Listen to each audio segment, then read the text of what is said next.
Hello everyone. Today we are going to discuss about the topic preposition. In this topic we are going to know the usage of three words at, on and in preposition, or we can say as a preposition with reference to time. सबसे पहले बात करते हैं what is a preposition. एक preposition क्या है? एक ऐसा वर्ड जो कि किसी भी एक सेंटेंस के अंदर दो वर्ड्स में एक रिलेशन क्रिएट करता है. फॉर एग्जाम्पल मैं लिखता हूं यहां पे the book is kept, the table. So here you can see there is no sense in this sentence. The book is kept, the table. मान लीजिए यहाँ पे कुछ नहीं है तो क्या सेंस बनती है? No, there will be no sense. तो यहाँ पे हमें कोई ना कोई वर्ड ऐड करना पड़ेगा. फॉर एग्जाम्पल मैं लिखता हूँ the book is kept on the table. तो यहाँ पे जो ऑन वर्ड है it is called a preposition जो कि टेबल और एक बुक के बीच में रिलेशन क्रिएट कर रहा है. तो आई होप कि आप लोग समझ गए हो कि preposition क्या है. आज हम डिस्कस करेंगे कि एट, ऑन और इन का यूज कहाँ करना है हमने विद रेफरेंस टू टाइम. सबसे पहले बात करते हैं एट की. जो वर्ड एट है एज अ preposition कहाँ पे यूज होगा? विद टाइम, या मैं कहूँ पर्टिकुलर टाइम.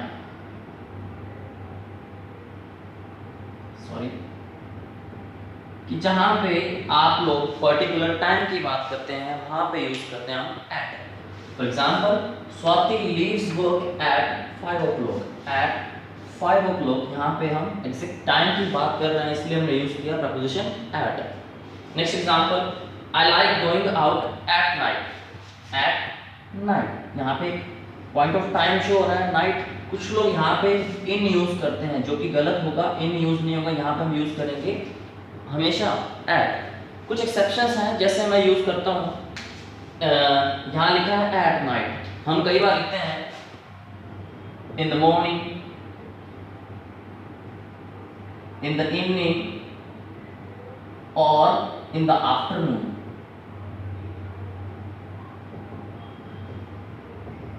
यहाँ पे एक्सेप्शन क्या है कि मॉर्निंग के केस में, इवनिंग के केस में या फिर आफ्टरनून के केस में हम लोग यूज करते हैं in the morning, in the evening और इन द आफ्टरनून. लेकिन हमेशा नाइट के केस में या फिर नून के केस में, जब नाइट है या फिर नून, तो आप हमेशा यूज करेंगे एट. ओके, नेक्स्ट बात करते हैं नेक्स्ट एग्जांपल की. She arrived at the same time. The same time हम यहाँ पे क्या शो करवा रहे हैं? Particular time. तो यहाँ पे क्या यूज होगा फिर? At. Next example I joined my work at the age of 21. जब भी आप एग्जैक्ट डेट की बात कर रहे हैं, अपनी एज की बात कर रहे हैं सॉरी, तो वहां पे आप क्या शो करवा रहे हैं कि I joined my work at the age of 21. तो जहां पे आप एग्जैक्ट टाइम की बात कर रहे हैं या फिर एज की बात कर रहे हैं तो आप वहां यूज करते हैं word at as a preposition. Next example I will see you at lunch. यहाँ पे लंच क्या है? एक point of time. Lunch time एक पर्टिकुलर टाइम, एक पॉइंट ऑफ टाइम शो करवा रहा है तो हम यहाँ पे यूज करते हैं एट. तो एट हम कहाँ यूज करेंगे? जहाँ भी हम एग्जैक्ट टाइम, जहाँ पे हम पर्टिकुलर टाइम की बात कर रहे हैं या फिर एज की बात कर रहे हैं या फिर किसी पॉइंट ऑफ टाइम की बात कर रहे हैं, जैसे कि नून के केस में या फिर नाइट के केस में या फिर लंच टाइम के केस में. नेक्स्ट बात करते हैं ऑन. ऑन कहाँ यूज होगा? इसको मैं कर देता हूँ. ऑन ऑन हमेशा ही यूज होगा डेट्स एंड डेज के केस में. जहां पे डेट की बात चल रही है या फिर किसी डेज की बात चल रही है तो आप वहां पे यूज करेंगे on. For example my birthday is on 31st of October.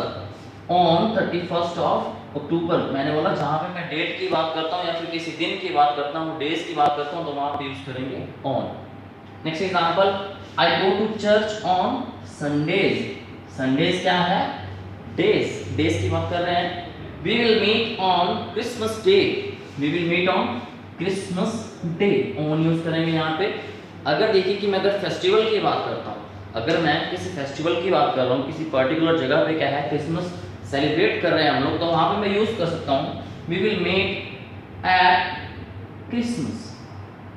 वहां पे डे नहीं यूज करेंगे आप कह सकते हैं we will meet at Christmas की, वहां पे एक फेस्टिवल की बात हो रही है, उस प्लेस की बात हो रही है जहां पे हम ऑर्गेनाइज करा है फेस्टिवल हमने कुछ भी। What are you doing on the weekend, weekend क्या है, इसकी बात कर रहे हैं यहाँ पे अगेन डेज और डेट्स की जहां भी बात होगी वहां पे हम हमेशा यूज करेंगे on. In the next example she will visit us on Thursday, अब थर्सडे क्या है अगेन डे, यहाँ पे हम यूज करेंगे ऑन। नेक्स्ट बात करते हैं हम लोग इन की, कि इन का यूज हमने कहाँ पे करना है। जब भी बात होगी मंथ की, ईयर या फिर सीजन, जब भी मंथ ईयर या फिर सीजन की बात होगी वहां पे आप हमेशा यूज करेंगे preposition इन।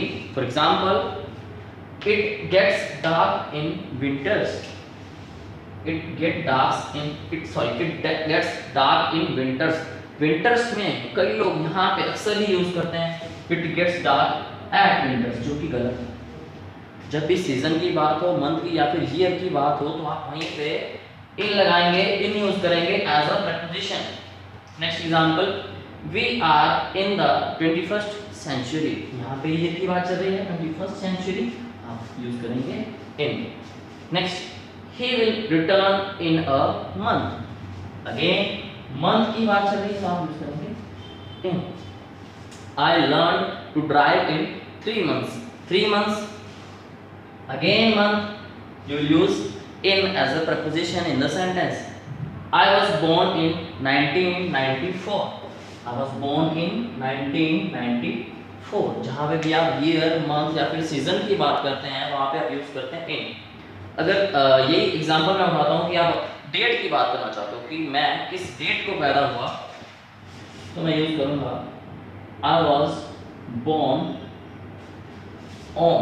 इस केस में देखिए कि हम ऑन कहाँ यूज करते हैं, डेट्स या फिर डेज के साथ, तो मैं कह सकता हूँ I was born on 31st of October।